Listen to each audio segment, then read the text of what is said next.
Hello friends, welcome back to CNC channel. நான் தான் super மல்ராஜ். நாம இன்னைக்கு இந்த வீடியோல பார்க்க போறோம்னா அதாவது இந்த CNC மிஷின்ல இன்னைக்கு Z axis பத்தி தான் full explanation பார்க்க போறோம். வாங்க இன்னைக்கு வீடியோக்குள்ள போலாம்.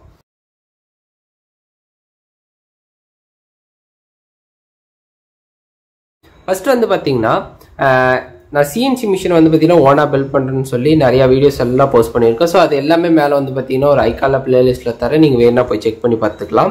இன்னைக்கு இந்த வீடியோல நான் முன்னாடியே சொன்ன மாதிரி இப்போ நம்ம வந்து பாத்தீங்கன்னா Z axis பத்தி தான் கம்ப்ளீட் பார்க்க போறோம்.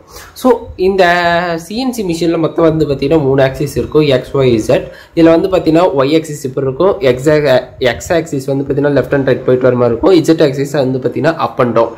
ஸோ Z axis தான் வந்து பார்த்தீங்கன்னா மெயினாக வந்து பார்த்தீங்கன்னா நம்ம CNC மிஷினுக்கு வந்து பார்த்தீங்கன்னா ஒரு ஹெட் மாதிரி சொல்லலாம். அதாவது நம்ம என்ன டூல் வச்சிருக்கிறோமோ அதை ஹோல்ட் பண்ணி வச்சிருக்கிறது வந்து பார்த்தீங்கன்னா Z axis தான்.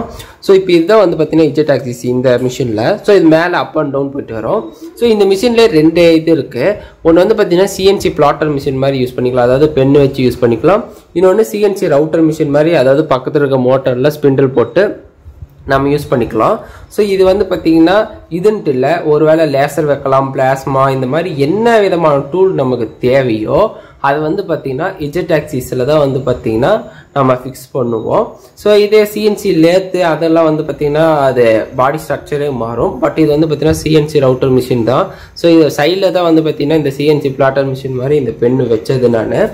ஸோ இப்போ இந்த மிஷினுக்கு மெயினாக இருக்கிறது வந்து பார்த்தீங்கன்னா இந்த Z axis தான். ஸோ இந்த மிஷினில் வந்து பார்த்தீங்கன்னா ஒரு சின்னதாக வந்து பார்த்தீங்கன்னா ஒரு பலகை வந்து பார்த்தீங்கன்னா வச்சிருப்பேன் நான், உங்களுக்கு தெரியும். ஸோ இந்த Z axis இந்த பலகை வந்து பார்த்தீங்கன்னா அப் அண்ட் டவுன் போகும். இதில் வந்து பார்த்தீங்கன்னா ரெண்டு ஸ்டெப்பர் மோட்டார் வச்சிருக்கேன். ஒன்று வந்து பார்த்தீங்கன்னா கீழே டவுனில் இருக்குது, அது வந்து பார்த்தீங்கன்னா உங்களுக்கு சரியாக தெரியாது, ஹைடாக இருக்குது. பட் இதே மாதிரி நான் இதே இதில் கீழே வந்து பார்த்தீங்கன்னா ஒன்று வச்சுருக்கேன்.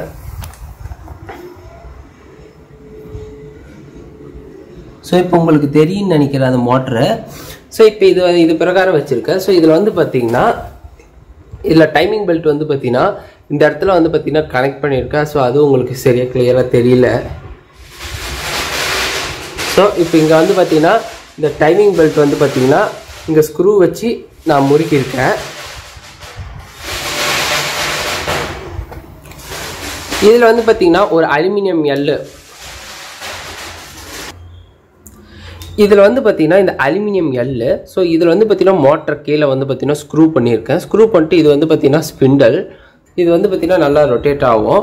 ஸோ இந்த ஸ்பிண்டல் வந்து பார்த்தீங்கன்னா இதோட RPM வந்து பார்த்தீங்கன்னா குறைஞ்சது வந்து பார்த்தீங்கன்னா ஒரு 9000 வரைக்கும் இருக்கும். பட் வந்து அவ்வளோ RPM வச்சா இந்த மோட்டர் வந்து பார்த்தீங்கன்னா தாங்காது. ஸோ இது எல்லாமே வந்து பார்த்தீங்கன்னா இதில் தான் ஃபுல்லாக ஹோல்டாக இருக்குது. இது பக்கத்துலேயே அடுத்தது வந்து பார்த்தீங்கன்னா நான் லேசர் கூட வைக்கலான்னு சொல்லி ஒரு ஐடியாவில் இருக்கிறேன். ஸோ அது மட்டும் இல்லாமல் Z axisல வந்து பார்த்தீங்கன்னா ரெண்டு ரயில் வச்சுருக்கேன். ஸோ அதை ரெண்டு ரயில் இருந்தால் தான் வந்து பார்த்தீங்கன்னா கரெக்டாக இருக்கும். ஸோ இதில் வந்து பார்த்தீங்கன்னா 4 புஷ்ஷு வச்சுருக்கேன். எப்பயுமே சொன்ன மாதிரி தான் 4 புஷ்ஷு இருக்குது. ஸோ இதில் எதுக்கு இந்த நட்டு யூஸ் பண்ணியிருக்கிறேன்னா, அதாவது இந்த பலகை வந்து கீழே இருக்க இந்த இது காடியில் இடிக்கக்கூடாதுன்னு சொல்லி கொஞ்சம் நட்டு வச்சு வந்து பார்த்தீங்கன்னா கொஞ்சம் முன்னால் தள்ளின மாதிரி வச்சு ஸ்க்ரூ பண்ணியிருக்கேன், உங்களுக்கு தெரியும். ஸோ அது மட்டும் இல்லாமல் இதில் வேறு என்ன இருக்குன்னு சொல்லி பார்த்தா, இது வந்து பார்த்தீங்கன்னா இது ரொம்ப ஃப்ரீ ஆக்சிஸ்ன்னு கூட சொல்லலாம். ஏன்னா இப்போ Y axis எடுத்துக்கிட்டே வச்சுக்கோங்களேன், X Z இது ரெண்டு ஆக்சிஸை லிஃப்ட் பண்ணிட்டு இருக்குது. X axis எடுத்துக்கிட்டா Z axisஸை லிஃப்ட் பண்ணிட்டு இருக்கு. ஆனால் Z axis மட்டுமே வந்து பார்த்தீங்கன்னா ஸ்பிண்டலோ இல்லை நம்ம என்ன டூல் வச்சுருக்கோமோ அதை மட்டும்தான் லிஃப்ட் பண்ணுறதுனால அது ரொம்ப வந்து பார்த்தீங்கன்னா கொஞ்சம் மூவ் ஆகிறதுக்கு ஈஸியாக இருக்கும். அது மட்டும் இல்லாமல் X Y Z இது மூணுமே வந்து X Y வந்து பார்த்தீங்கன்னா அதாவது மூவிங் வந்து பார்த்தீங்கன்னா மேஜராக இருக்கும். அதாவது ஒரு 10 சென்டிமீட்டர் வந்து பார்த்தீங்கன்னா XY மூவ் ஆகுதுன்னா Z axis வந்து பார்த்தீங்கன்னா நாமளும் அது 10 சென்டிமீட்டர் மூவ் ஆகிற மாதிரி வைக்கலாம். பட் மோஸ்ட்லி ஜாப்பில் வந்து அந்த மாதிரி ஒரு இது வராது. அது வந்து பார்த்தீங்கன்னா 1 mm 0.5 mm அந்த மாதிரி மூவ் ஆகிற மாதிரி இருக்கும். ஸோ Z axisன்றது ரொம்ப வந்து பார்த்தீங்கன்னா அக்யூரேசியாக இருக்கும், அதாவது சென்சிட்டிவாக ரொம்ப சென்சிட்டிவான மூவ்ஸ் எல்லாம் வந்து பார்த்தீங்கன்னா Z axis எல்லாம் அதிகமாக இருக்கும். ஸோ இது வந்து பார்த்தீங்கன்னா Z axis ரொம்ப கேர்ஃபுல்லாக வந்து பார்த்தீங்கன்னா நம்ம செய்யணும்.